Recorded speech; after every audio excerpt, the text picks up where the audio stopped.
बकायदा सेहत वास्ते फायदेमंद है, हर बीमारी वास्ते शफा है, ठंडा है बकायदा।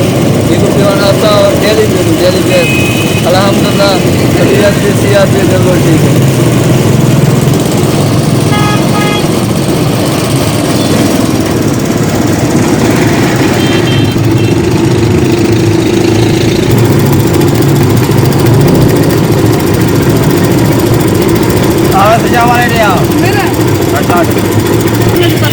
भाजी सकने जूस का काम करे दूँ, साफ सुथरा करना, धोए दूँ, माल्टा पै दूँ, नमक पै दूँ, चंगा बर्फ पै दूँ, चंगा बड़ा सेहत वास्ते सही हो गए करने जूस।